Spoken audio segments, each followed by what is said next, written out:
Nearly 8 years later and 35 hours of a playthrough behind me, I have played, I have completed, and I have platinumed I Am Setsuna on PlayStation.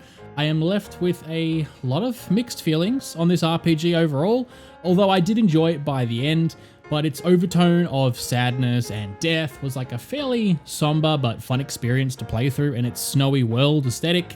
It did feel a little flat though in its front-loaded, obtuse combat mechanics that weren't explained very well, and there was just loads of enemies that were just like color swaps, including some bosses actually, and there was a little bit of a lack of character development and with the main cast, not all of them, until literally the post-game content, which is not available until the final boss, which can all be missed actually. But without further ado, I Am Setsuna. Let's talk about it.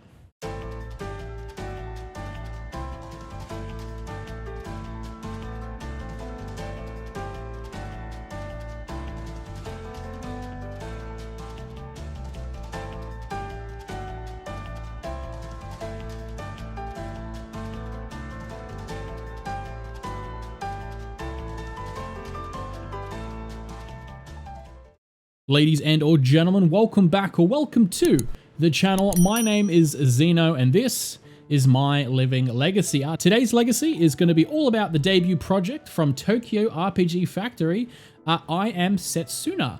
This launched way back worldwide in July of 2016. Although its JP release was February 2016, nonetheless, it's about 8 years ago, which completely surprised me how long ago this was when I booted up the game. I decided to play the game now, actually, because it's free on the PlayStation Plus subscription, and it's leaving in February of 2024. And I had a look and thought, yeah, look, if I don't play the game now while it's free, after this many years, I'm never going to try this game. I remember having my eye on this game for so long as like a small indie turn-based RPG, but I just kind of forgot about it. And so it came into PS Plus a year ago in like February, I think 2023. And I was like, hell yeah, brother, I'll get to play it eventually. And like usual with most games, I forget. So luckily I had time before Final Fantasy VII Rebirth was dropping at the end of February to kind of squeeze this game in now. And honestly, I am very glad I got the chance to do so. So I Am Setsuna actually sits at a 74 on Metacritic, both critics and user reviews, actually. And I think I'd somewhat agree with those scores. Like, I don't score games, but if I had to score this, and I had to be like critical about it after its completion, I've done a full platinum, all the trophies, I probably wouldn't put it higher than a 6 or a 7 out of 10 or like a 3.5 out of 5 maybe. So it does sit in line with the general critical and user review consensus. So I do align with that. The game itself is based in a snowy world. I don't actually believe it's ever mentioned what the world's called, but maybe I just missed it. It's always snowing, like it's lots of ice mountains, ice caverns, warm clothing lookalike characters. It's just the ice and cold environments actually tend to lend towards sad things more. At least that's maybe just a personal thing to me that I tend to notice. And it helps with its world building too, as the story is like a very sad story overall. And as mentioned at the top, it is a fairly somber tone. So the main two characters of the game are you, which is Endia, or Ender. Side note, I'm probably going to pronounce every name wrong that I do try and pronounce because the game has no voice acting, so this kind of can't be helped, sorry. And Setsuna, which is easy to pronounce. You're a hired mercenary from a group of like these cold-hearted mercenary people off in a faraway land or whatever, which is honestly never really touched on, or you never see any more people kind of like that in the full game actually, apart from maybe one person at the start, which is kind of weird. They never touched on that again. You've been tasked with a job of slaying a young woman who has turned of age, who is the next sacrifice for the world, and you can guess that is Setsuna. So in the first 30 minutes of the game, you're introduced to the aspect of death and dying, this very messed up cold world, cold in the environmental sense and the cold in the what happens in the world sense, and just the type of tone the game's going for. Before you complete your job of slaying her at the very start of the game, she does tell you that she is destined to die anyway, so you might as well just wait, because her sacrifice will actually help stow the monsters that ravage and kind of just destroy the world and kill people. So as each few years or decades, I'm not actually entirely sure on the lifespan, I don't think that was explained either, somebody from a village is chosen as a sacrifice for the world, and they go to the Lost Lands, which is like a place at the end of a journey. It's got like full-on Final Fantasy X vibes going on. Like, this is a very Final Fantasy X story-like game with like, Final Fantasy X, it's got Yuna and her guardians. She's trying to defeat sin, save the world. She has to sacrifice herself. This is literally Yuna's pilgrimage. And as Setsuna, and the people that are in your party that you gather throughout the game, they're actually called guards. And in Final Fantasy X, they're guardians. So like, this is a very on-the-nose inspiration, which I'm completely fine with as long as the story is like told well and the game's fun. I don't really mind. So especially because Final Fantasy X is so old now. The game itself is very linear. It is a point-to-point, turn-based ATB RPG. You go through very linear locations. You collect new party members slowly. You fight bosses. You level up. You get more skills. Open chests. Normal turn-based RPG. What sets the game apart, I'd say, is probably the very complicated battle system with just insanely obtuse mechanics. Like, this is probably where I had the biggest gripes with the game, which is usually not a good sign, because when the game is like 50% combat because it's a turn-based RPG. So, all right, speaking of, it's a standard turn-based RPG. You have an ATB gauge that fills up, then you select commands. That's easy enough, right? You have some combo attacks. So if you equip skills that have like a combo in their name with other members, neat, easy enough. Even though despite the combo system isn't explained very much, or even once actually, though it is fairly obvious if you play a lot of RPGs what combo attacks are, you can kind of figure it out in the menu. The gimmick of the system though is the momentum and flux system, which I'm going to try to explain, and this is going to sound really convoluted, but I'm going to spend a lot of time on this section of the video explaining this mechanic because it took me so long to understand it, and I'll even mention it later in the script, that I had to look up videos and walkthroughs and forum posts from 8 years ago to understand it. So I hope you bear with me. It's going to be a little bit. So again, the gimmick is the momentum and the flux system, all right? So let's break some of the things in the combat down. You can equip weapons. Easy. You can equip talismans, which is like basic equipment. Cool. You can equip skills per character, which are called like Spironites or Spironites or whatever, that you can either find them or buy them. Easy. No problem, right? That's fairly simple. Where it gets complicated is the talismans you can equip give off two different types of skills. One is like a passive for the battle, like you can reveal enemy health numbers. You have more attack, you have more health, more defense, basic, easy enough, understandable things. The other second passive skill on this piece of equipment is for the flux system. These have a chance to trigger in battle and add permanent buffs to your skills. That sounds pretty cool. So you equip a talisman that has like recover health when you defeat an enemy. So for example's sake, you trigger in battle through the momentum system and boom, now your Cyclone AoE damaging skill, when it defeats enemies, it will now recover health. Cool. Are we all on the same page? I hope we're on the same page because that's the easy stuff. All right, so how do you trigger the HP recovery skill in battle equipped with that talisman, the piece of equipment? Well, in battle, each character has a blue circle on the right side. It fills up when you're doing actions or waiting for your turn without selecting commands. It actually fills up the fastest, getting hits, stuff like that. So when the blue circle fills up, you get like a little blue tiny tick. Cool. So how do you use those in battle? Easy. When you select a command, healing command, attacking command, any skill, support or damaging, it doesn't matter. You hit the square button on the controller, and when it flashes, and it triggers momentum, which triggers extra buffs and debuffs. So let's take one of Setsuna's healing skills, right? A basic cure skill from an RPG. Everyone knows what cure is in RPGs. When the blue circle fills up, through whatever actions you take or don't take, you can hold your turn so it goes faster. You click on Cure to heal HP, and if you time it correctly, when the screen sparkles, you hit the button, and now the spell might cure everybody instead of just one person.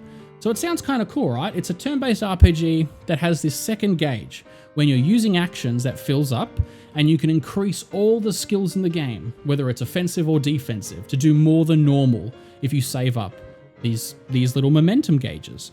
So big damaging moves, maybe if you use it with the momentum mechanic, it will now have a 100% chance to do critical damage.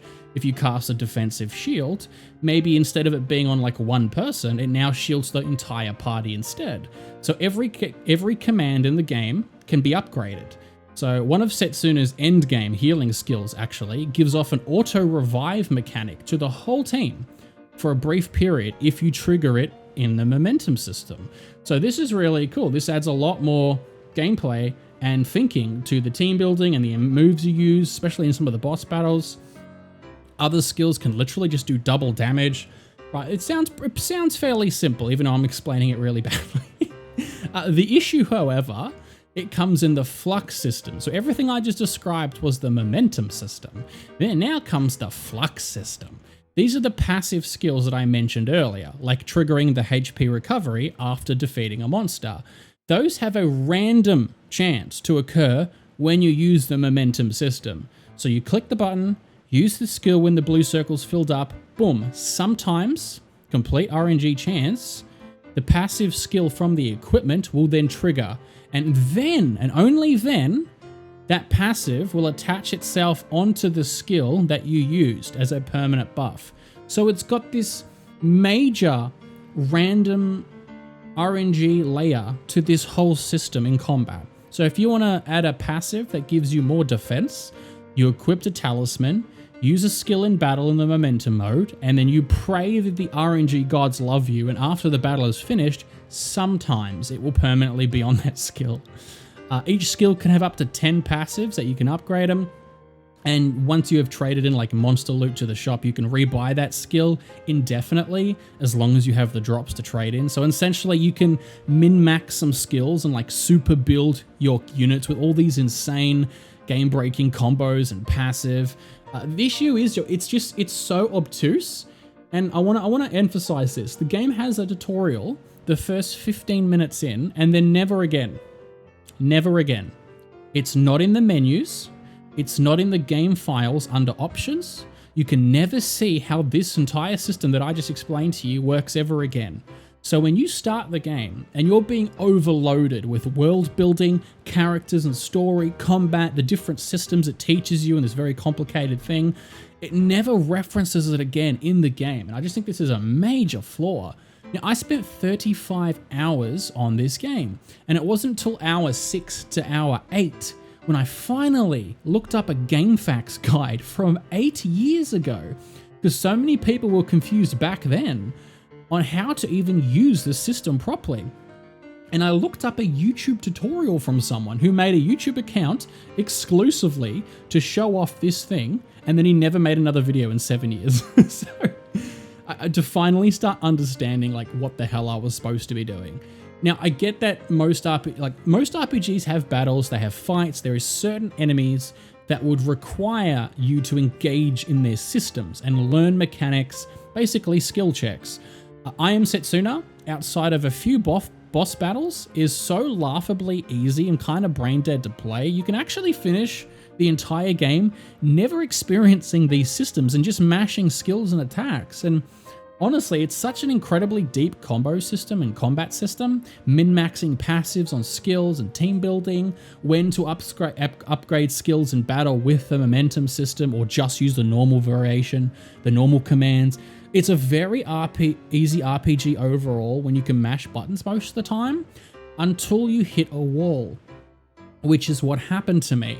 I hit a boss, and it two-shot my entire party. It one-shot my healer, and I was using Setsuna at the time, and it took 2 turns before I could even act once. I was baffled. I was like, okay, there's clearly something I'm not getting. So I looked up guides, YouTube videos, GameFAQ forums to finally crack the nut on the combat system and grind out some new skills and passives, level up more, and take the game honestly more seriously. In one aspect, I actually kind of respect the devs here, because this game is meant to be an old school turn-based RPG with like obtuse mechanics and hidden things not explained particularly well, difficulty spikes. It honestly made me feel old school. But I had to sit there and look up things and do all this research Like back when I was a kid, I would have had to talk to friends, look for places for info. I mean, like I've played RPGs for over 25 years. Like generally speaking, I can pick up any RPG mechanic with enough practice. It's my favorite genre of video game. And I did in this game as well. The issue just lied in the tutorials and the execution and the lack thereof. And the fact that you couldn't repeat these tutorials and the in-game text in the glossary section doesn't teach you these systems. Now, obviously I've gone on about the combat system a lot. It's the majority of the video. And I hope you can understand like the combat in an RPG, especially a turn-based RPG, can make or break an RPG experience for people, especially those that are deliberately trying to be more old school in their approach. When there's nothing wrong with that. It's why I played the game in the first place, because it interested me.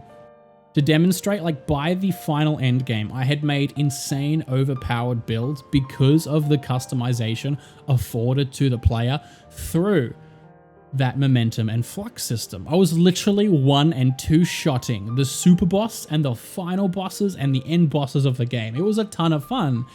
It just took a bit of effort to get there, which is fine. I even mindlessly grinded for hours actually listening to podcasts on the side, like old school style. I wish it had spent a little more time as a modern game, despite even though it's 8 years old at this point, teaching the player its mechanics more. The whole game just would have been so much more enjoyable from the start. And instead I was left with a lot of time spent on this title, not understanding the systems properly. And most other people that weren't me might just move on to other games by that point. Small other gripes I had with the game, a couple of weird things. Selling and buying items was kind of weird in this game. If you wanted items to use in battle, like, you know, basic potions and ethers and stuff like that, you have to find the item merchant. Weapons, the weapon merchant. Skills, the skills merchant. Chefs for recipes that you can cook, you have to find the cook, the chef. So the issue is, out of those 4 different people I just mentioned, for example, right? You can only sell anything in the entire game to one of those people, the skills person. So, which you buy skills off by selling monster drops and items, etc. You cannot sell items to the item merchant. You can't sell food to the chef who cooks. You can also buy recipes from him as well. Most of the time, luckily though, the sellers are all situated in the same place or very close by in the towns. However, there was some towns, one in particular, that the guy you sell stuff to is like the opposite side of town past a bridge. And that was a town I visited often when I was backtracking and farming at one stage. It just seemed like needlessly complicated for no reason. You get used to it, but the fact that you cannot sell items to anybody in the entire game except for one single type of merchant, it was just like a really weird design choice. It was very odd. Also, that chef that I just mentioned for recipes, this is another gripe. You can buy food once you find recipes in the world. They give you, recipes give you like experience boost, item drop boost, boost defense for the next battle, fairly basic recipe stuff in RPGs. It took me until 9 to 10 hours into the game before I found my first recipe. And I'm someone who's a completionist. I like to talk to everyone I can. I like to explore and go down all the side paths, get as much as I can out of the game. Every chef in the game doesn't even start with a basic recipe. You could actually quite feasibly, depending on the type of player you are, finish the entire game with little to no recipes at all. The only way to find them is to talk to people, which is fine, except you're never told who you can or cannot talk to, or more importantly, when. The when part is the utmost importance here, actually. There are some towns you can find several recipes in, just in the one little town, but the issue comes, it's not until after you finish the main quest of that like area and you've moved on to the next section in the map that you can backtrack. And then only if you have the correct ingredients that you've randomly picked up all over the world and boss battles and enemies that you've fought and on the world map, the dialogue will even show up. So when I was going for my Platinum trophy, there is a couple of trophies for learning and eating certain recipes. I went and spoke to people required while looking at a guide, and the NPCs say nothing about food. It wasn't until after I find the exact ingredients they wanted and went back that the dialogue would change of a random NPC and they would tell me, oh hey, do you have this berry, this meat, this plant? I would love to make this food and give you a recipe. It's just like, why? None of this is communicated well to the player outside of a small rumor section that you can find at a chef for help. But again, like the game doesn't tell you who has recipes, where the people are, when can you talk to them, and what you need to unlock those recipes and that dialogue from the said MPs. It's just bizarre, man. Like, I get old school, but this is a bit much. So you might be like, wow, Zeno, you've been fairly critical and heavy on this game for like 15, 20 minutes now. It's not that I want to be. I actually did enjoy this game. I platinumed it. I spent 35 plus hours on it, but just some of the parts of this game, the combat system and the fighting, which make up the crux and the majority of time spent in a turn-based RPG, are just not explained well or communicated well to the player. And for a lot of other people who played this game in the past, or maybe the very few that might try this game in the future, because it's kind of getting quite old now, who aren't die-hard turn-based indie RPG fans, I can see a lot of people waning off this title in the first few hours because it's a fairly simple story. The combat's very easy for the first half of the game until you get skill checked later, and just you need help from other people. Lastly, I'll touch on the story and the characters a bit before I leave you all today. And this is a big part of the experience too. I left it for last though, because I want to talk some spoilers in a minute. So if just notepad of the video otherwise going forward. But the main character is Endia, as I spoke about at the start of the video. He's a voiceless protagonist, which kind of sounds silly now when I say it out loud because the game isn't voice acted. But he also says like nothing in the text. You can occasionally make dialogue choices with the character, but nothing actually affects any outcome, including the very, very final dialogue choice of the entire game, seconds before the credits roll, and it's a major choice. Spoilers, to kill or not to kill Setsuna, the thing that you started out doing 35 hours ago. And then the screen fades to black anyway, and your choice doesn't matter. It kind of sucks because she dies anyway because of for story reasons, and I was just kind of left with like, man, final moments of this game was a choice that I didn't want, and I was presented a fake option to make me and the player feel like there was more endings, and then you just kind of took any semblance of variation out of the playthrough that way. Upon meeting the other NPCs and collecting more people to join your party around the world, Endia is always heralded as like this cold-hearted mercenary, and it's always weird when he speaks positively. So I went my whole playthrough choosing the really positive dialogue options and being super nice, you know, being the standard hero of the story, because that's just what I like. And obviously it goes against his past persona, because you always get called out for it. Like the other NPCs and your teammates in the party, the other guards, they always call you out for it, which is kind of like, you know, okay. But at the end of the day, like choice doesn't really matter, but it's nice that there's some options, but they just never amount to anything.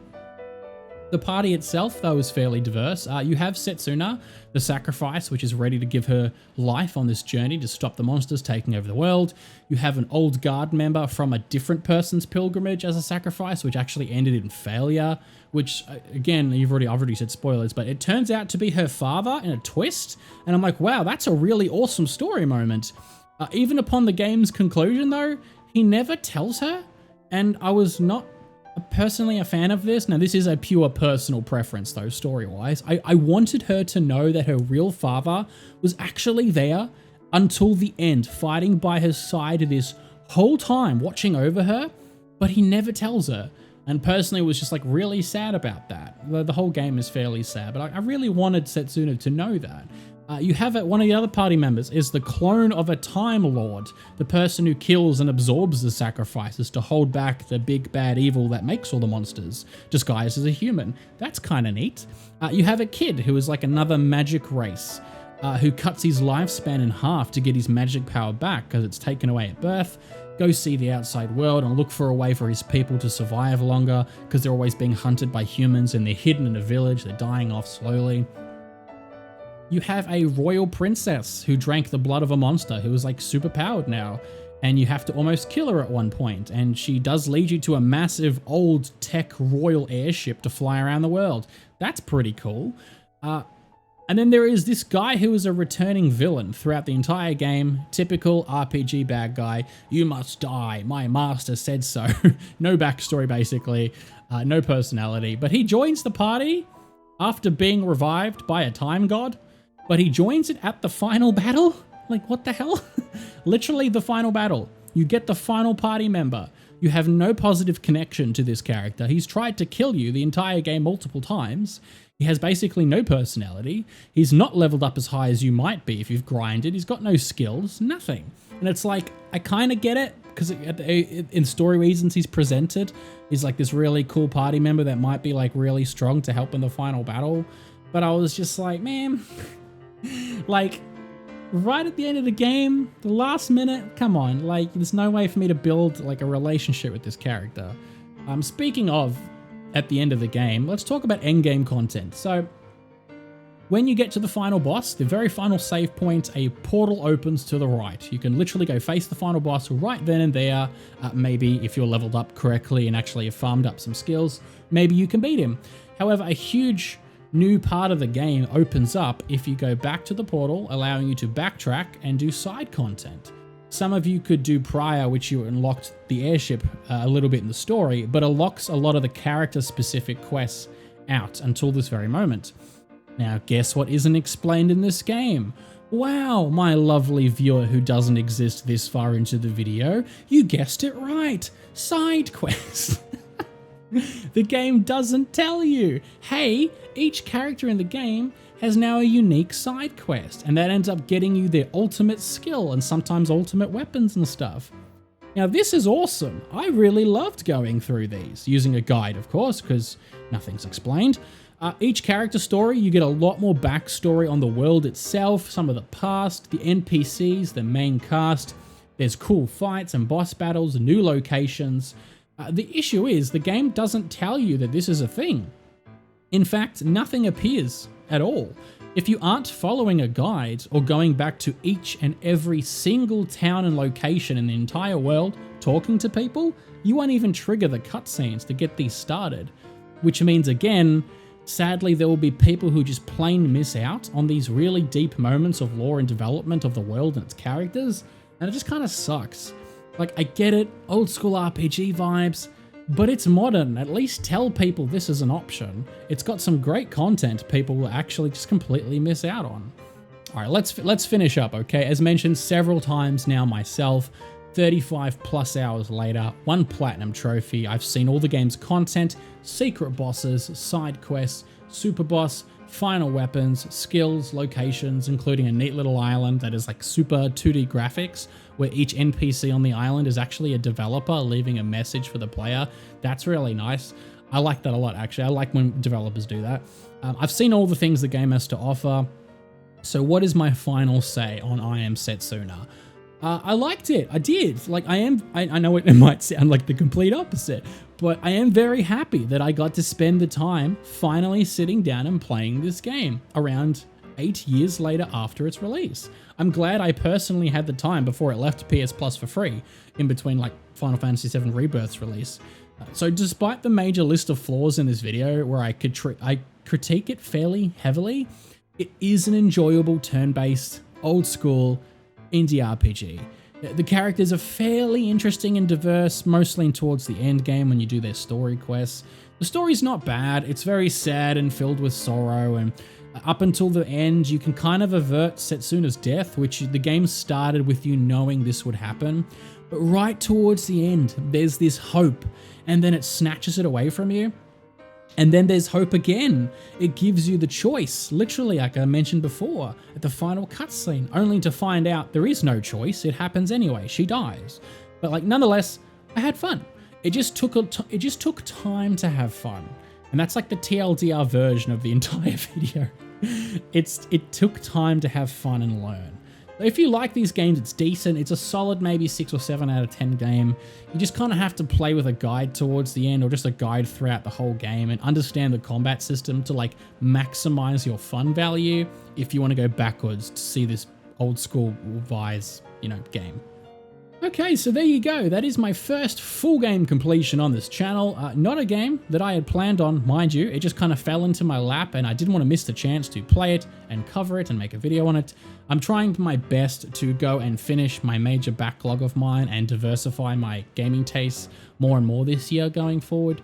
Really sit down and just play more games. So have more experiences. So anyway, for the 3 people that maybe made it to the end of this very long video, thank you so much for stopping by and watching. Leave a like if you enjoyed, comment down below on what you think of the game, and I guess it's kind of like a review, but it's just me talking about the game. And give me an example of another indie RPG or old school RPG maybe you'd like me to check out in the future. I'm always open to more games to try. Anyway, I hope you guys are having a fan-freaking-tastic rest of the day, and as always, my name is Zeno, and you guys take care now.